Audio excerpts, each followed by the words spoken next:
In essence, what we were talking about is that Equal Pay Day is today, but Equal Pay Day is every day when we look at the disparities based on gender, on how people are paid. And what we have talked about so far is that every one of us has a mother, a grandmother, a sister, ourselves, a daughter, a niece, who is or has experienced this. Those women who have worked hard, who have worked with passion, and not been paid their value, and often are paid differently than their male counterparts. What we talked about is that this is an issue that should not require that specific or individual woman to fight by herself. It is something that should require national attention with collective action. And it is also founded in the understanding that when you raise the economic status of women, you raise the economic status of families, of communities, and all of society benefits. And so that is the spirit with which we approach this, which is not only about fairness and equity for that individual working person, it is to the benefit of the entire society. I don't need to tell this group, but I'll say it for the sake of the friends who are joining us. On average, women make 82 cents of what men make, 82 cents on the dollar. Black women, 63 cents. Native women, 60 cents. Hispanic women, 55. And Asian American, 87%, or 80 cents on the dollar. So when we look at the issue, we also see the interconnection between race and gender, which is something that is not only about equal pay, but many other issues that we need to address and we do collectively address. When we look at the reasons, we know that there are a couple of reasons. One, when we look at, of course, pay discrimination, we have to demand transparency. So that's one of the things that many of us have worked on together, which is, again, let's not make that woman prove and have to go through all of the steps that often might require litigation to prove the inequity and the unfairness of her situation and circumstance in terms of not being paid equal for equal work. We should require the system itself to be transparent and display and share for everyone how they are paying their workforce and whether there is parity and equity in the way that that is being done. And so for that reason, we have to hold employers accountable. We have to hold corporations accountable to put the onus not on that singular woman who is probably also challenged with trying to get daycare going. Maybe she's in what we call the sandwich generation, and she's taking care of children and parents, trying to juggle everything else, and then also having to prove with the thing that should be proven in terms of the burden being placed not on her, but on the employer themselves.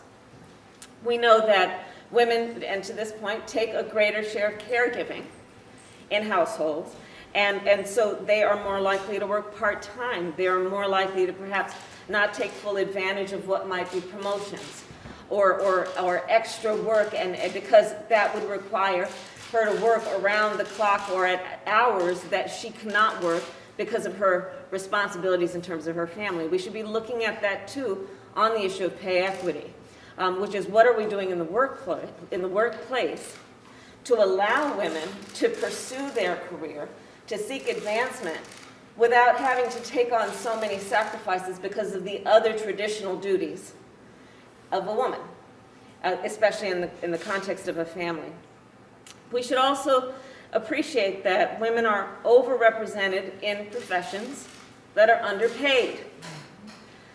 And so let's address that. 2 in 3 workers making federal minimum wage or less are women.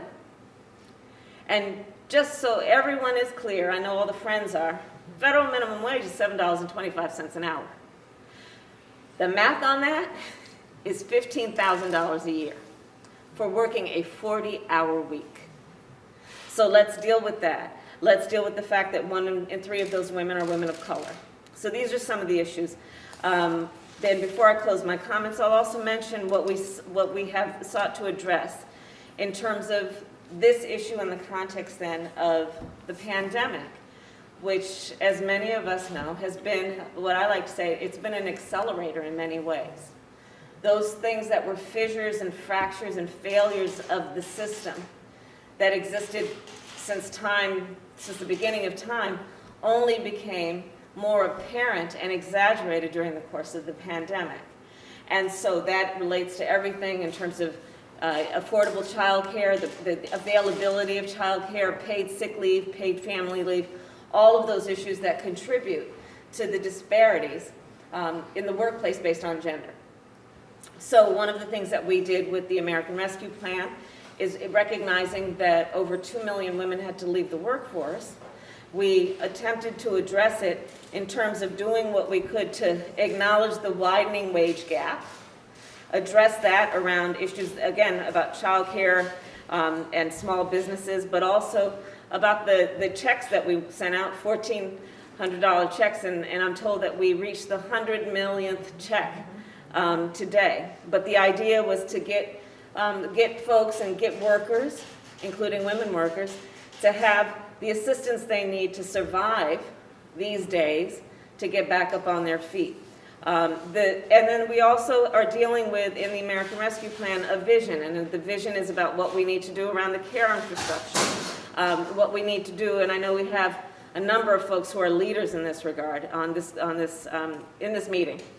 Small businesses, one of my particular areas of focus, and I'm really excited about it, been working with Janet Yellen, is around access to capital for small businesses, and with a particular sight on what is happening with women-owned small businesses and minority-owned small businesses.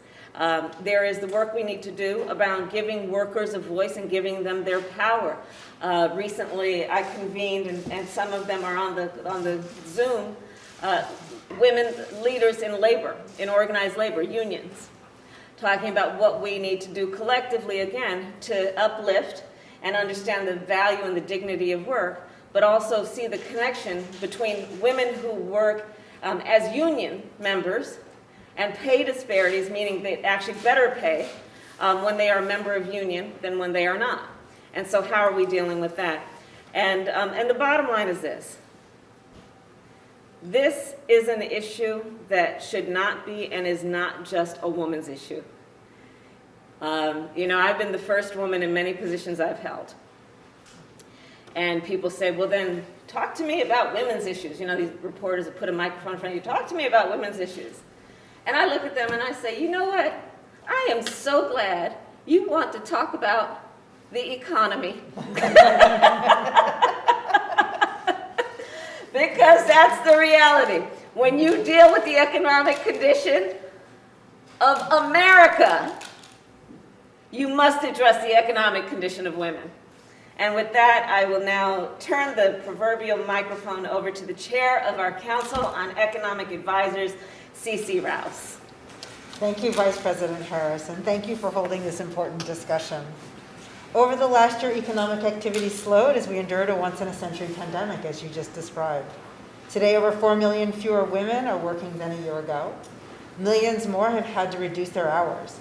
Women were overrepresented in industries hardest hit by the pandemic, such as leisure and hospitality.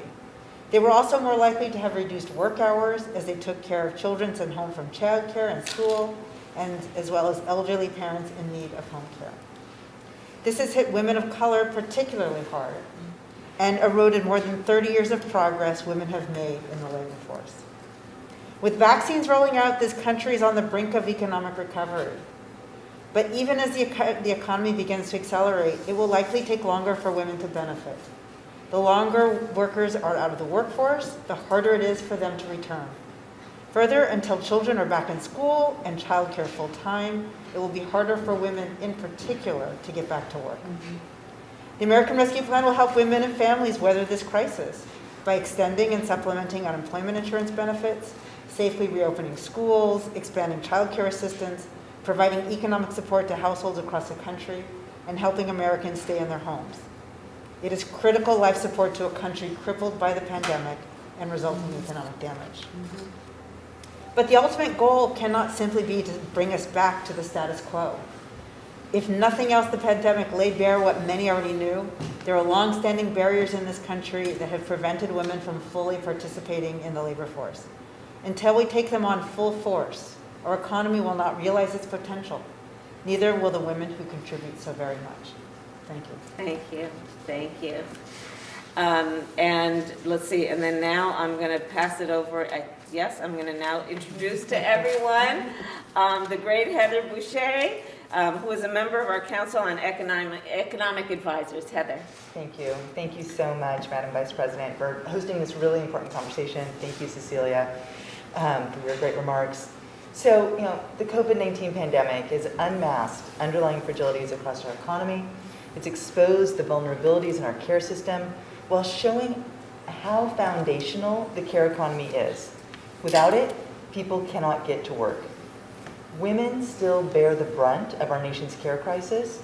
As the pandemic raged, family members fell ill, schools and child care centers closed, and services for older Americans shuttered. Women took on added responsibilities, and women experienced the job losses in the care sector. 9 in 10 workers in the care economy are women, and 1 in 3 are workers of color. Pre-pandemic, the care economy was already in crisis. Care jobs are among the fastest growing in our economy, yet too many of those workers are underpaid, they lack on-the-job protections, they live in poverty, and while too many families can barely afford the costs of that care. On top of this, too many of those workers lack access to paid leave and cannot be there when their family needs them.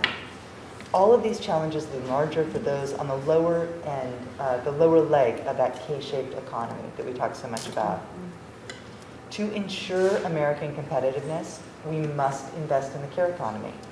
And the American Rescue Plan is a giant leap forward. There are resources for schools and child care centers to reopen safely and pay their workers, for families to cover the costs of care, for emergency paid leave.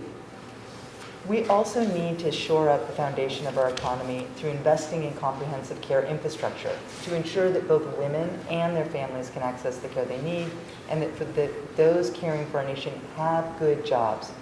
These are part of the way that we close that pay gap, and so that we will have an economy that works for all. That's right. Well, there we have it.